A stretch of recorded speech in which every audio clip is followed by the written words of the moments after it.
다음은 ROTC 동지의 회원이시자 회사 대표신 유도한 대표님을 한번 모셔보도록 하겠습니다. 큰 박수 부탁드립니다.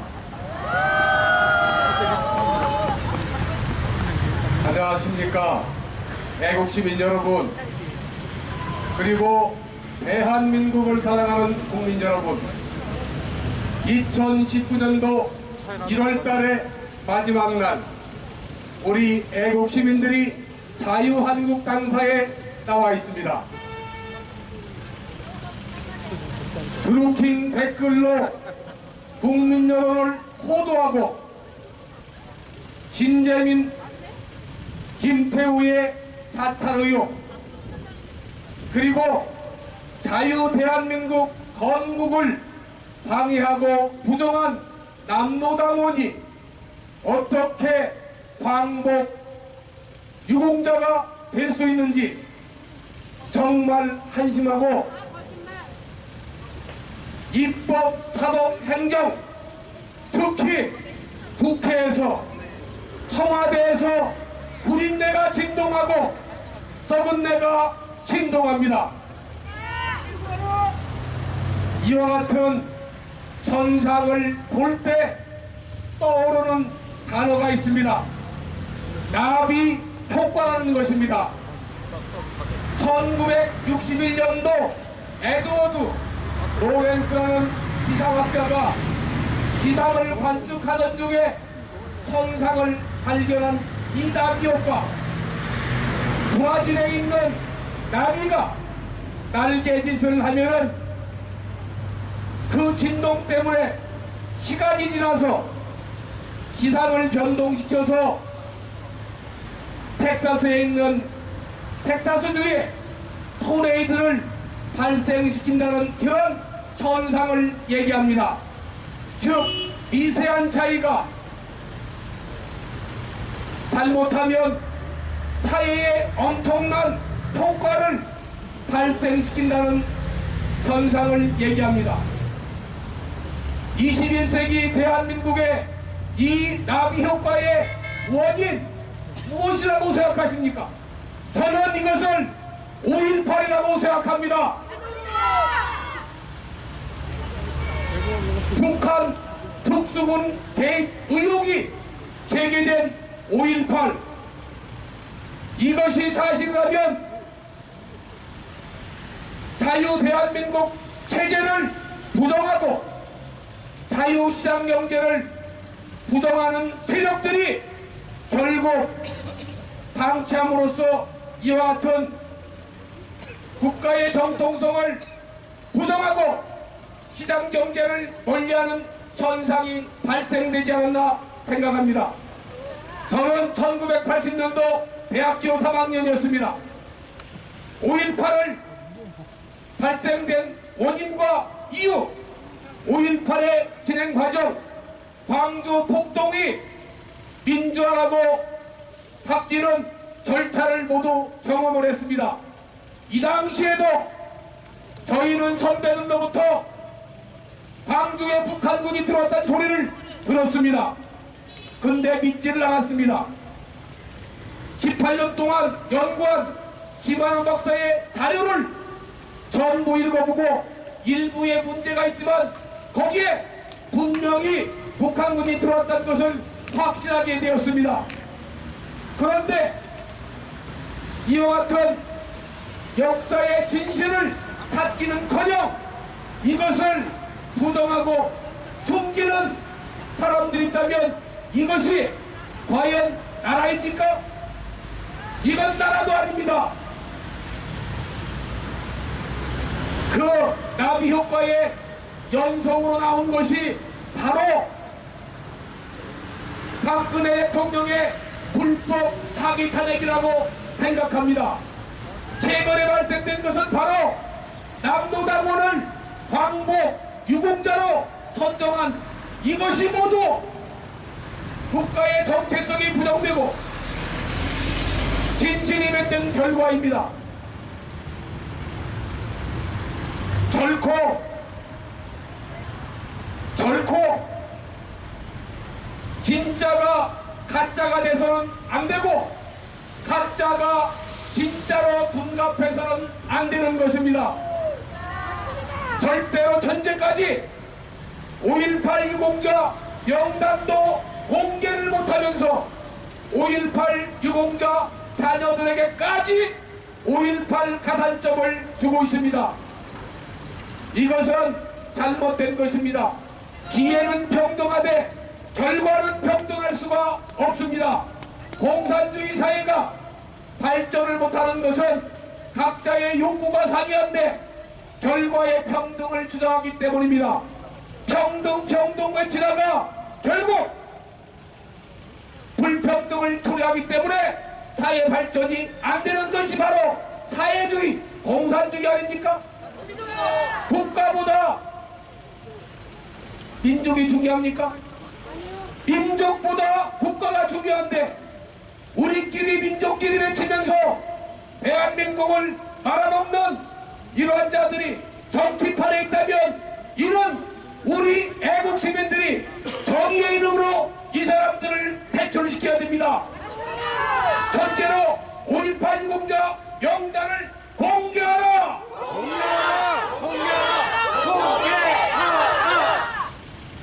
현재 자유 대한민국 정체성이 부정되는 것은 진실을 외면하고 때법의 침묵 동조하고 양심이 사라진 것이 문제라고 생각합니다.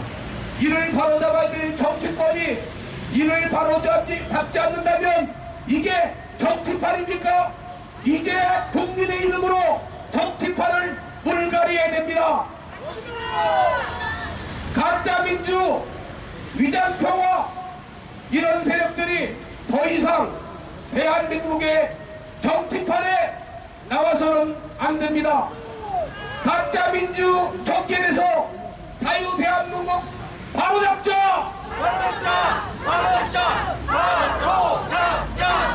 위장 평화 세력 정권에서 대한민국 바로잡자!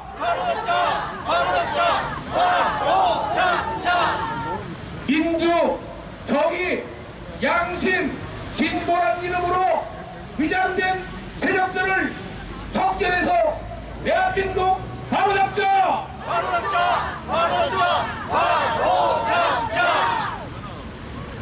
자유보수의 우파의 가치를 실현해야 될 한국당의 김무성이는 이를 외면했습니다.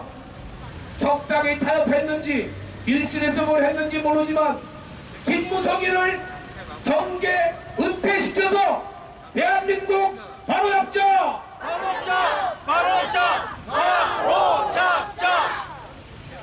현재 우리 고도속자인데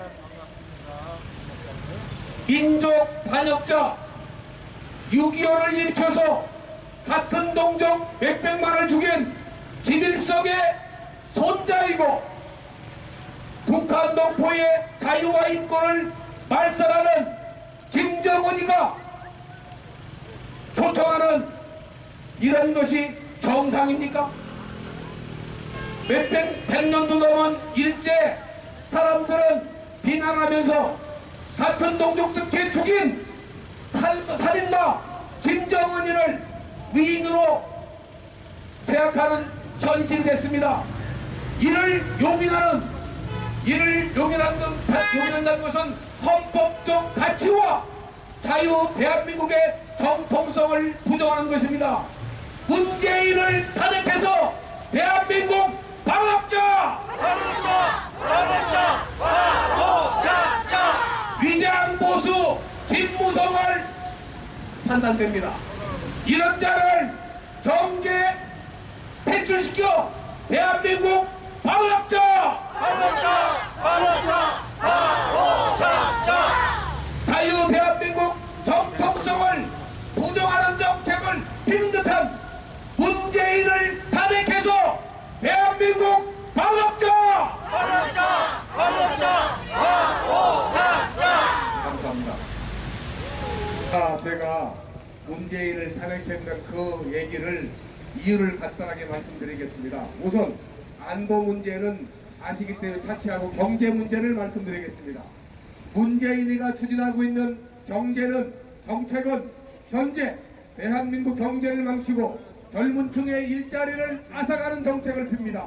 세 가지 이유가 있습니다. 첫째, 문재인이는 소득 증대를 통한 경제 성장 정책을 얘기하고 있습니다. 이게 말이 됩니까? 왜 안 되냐면은 경제 성장을 통해서 소득을 증대시키는 겁니다. 소득 증대가 목표가 되고 소득 증대를 이루기 위한 수단이 바로 그거 아닙니까? 그런데 거꾸로 소득 증대를 통해서 경제 성장을 하겠다는 것은 반대로 돼야 됩니다. 경제 성장을 통해서 소득을 증대시키는 것입니다. 그러면 이와 같이 거꾸로 가는 세 가지 이유는 첫째, 뭐냐면 최저시급을 급격하게 인상을 했습니다. 최저시급 누구나 돈 많이 벌고 싶습니다. 그런데 경제가 감당할 만한 시급을 인상하면 제조원가가 상승되고 제조원가가 상승되면 제일 먼저 물가가 상승되면 제일 먼저 서민이 타격을 받습니다. 서민뿐만이 아니고 제조인가가 상승되면 수출 단가가 상승되고 수출 단가가 상승되면 수출 경쟁력이 떨어지고 수출 경쟁력이 떨어지면 그 기업은 결국 빚으로 채무로 연명하든지 결국 망할 수밖에 없습니다. 다른 말로 표현하면은 이 최저시급을 급격하게 인상한 것은 서민에게 고통을 주는 정책입니다. 두 번째는 포퓰리즘 정책을 피고 있습니다. 20세기에 세계 5대 경제 강국이었던 아르헨티나도 페루의 포퓰리즘 정책으로 지금은 상당히 어렵습니다. 베네수엘라 석유양이 굉장히 많습니다. 셰일가스, 셰일오일 아마 무궁무진한데 바로 포퓰리즘 정책으로 현재 베네수엘라는 엄청 어렵습니다. 잘 나갈 때는 문제가 없지만 유가가 떨어지니까 아마 베네수엘라 정부 예산의 70%가 유가로 인한 수입으로 충당하고 있는데 유가가 떨어지자 드디어 베네수엘라는 거지국가로 전락될 위기에 처해 있습니다. 스페인 어떻습니까? 그리스 어떻습니까? 결국 포퓰리즘 정책을 펼친 나라들의 결과는 종착지는 바로 국민들이 피해를 본 것입니다. 전산화돼 있고 자동화돼 있고 일회양은 줄었는데 왜 공무원들을 뽑습니까? 공무원들 뽑는 것보다 소방직이라든가 아직까지 공무원 중에 제대로 안 된 그쪽에 지원을 해야 되는데 추가로 뽑는다는 것은 국민 세금 젊은 층한테 결국 책임을 전가시키는 것입니다.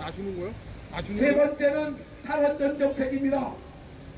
4차 산업 세계인이 대한민국의 원전기술 40년 만에 3,000조의 시장을 보고 있는데 문재인은 말 한마디로 탈원전 정책을 실시했습니다. 가장 친환경적입니다. 왜 친환경적이냐고요? 이산화탄소 배출량이 가장 적은 것이 원전입니다. 1kW당 이산화탄소 배출량은 원전이 10g, 석탄이 880g, 가스가 약 500g, 이 태양광도 약 55g이 나옵니다. 그러면 CO2가 많아지면 어떻게 됩니까? 이상기후가 나옵니다. CO2가 많아지면 시내된 해수면이 증가합니다. 해수면이 증가하면 없어질 나라가 있습니다. 부산의 일부 지역도 물에 차게 됩니다. 그렇기 때문에 이산화탄소 배출량이 세계적으로 약 400ppm이 넘어가면 안 되는데 이미 2012년도에 하와이에 있는 미우라 관측소에서 얼마냐? 397ppm이 나왔습니다. 대한민국은 안면도에 있는 측정소에서 이미 400ppm이 넘었습니다. 그래서 이산화탄소 배출을 하기 위한 정책을 피해야 되고 가스를 하게 되면 미세먼지 발생됩니다. 가스를 발전을 하게 되면 어떤 문제가 있냐? 우리는 가스 생산이 별로 안 됩니다. 결국 수입해야 됩니다. 석유를 가스를 많이 생산하는 나라는 카타르인데 멀죠. 그래서 만일에 사이베리아, 시베리아에 있는 가스를 들어오게 되면 우리의 안보 주권, 에너지 안보 주권은 어렵습니다. 북한에서 가스의 파이프를 막으면 우리는 그 테리토를 지급해야 됩니다. 북한의 삥을 뜯기는 것입니다. 우리는 속수무책입니다. 세계 가스 가격의 중심은 미국에 있는 헨리 허브의 스팟 프라이스를 적용하는데 우리는 적용받지를 못합니다. 우리는 일방적으로 뜯기게 되기 때문에 우리는 비싼 가스를 쓸 수밖에 없습니다. 서민이 가장 고통을 받습니다. 이 세 가지 이유 때문에 문재인의 경제 정책은 대한민국 경제를 망치고 젊은 층의 일자리를 뺏어가는 정책이기 때문에 안보 외에 경제 문제까지 얘기를 해서 우리는 문재인을 탄핵해야 된다. 앞에 얘기한 부연 설명을 드린 것입니다. 감사합니다. 아유, 고맙습니다. 자,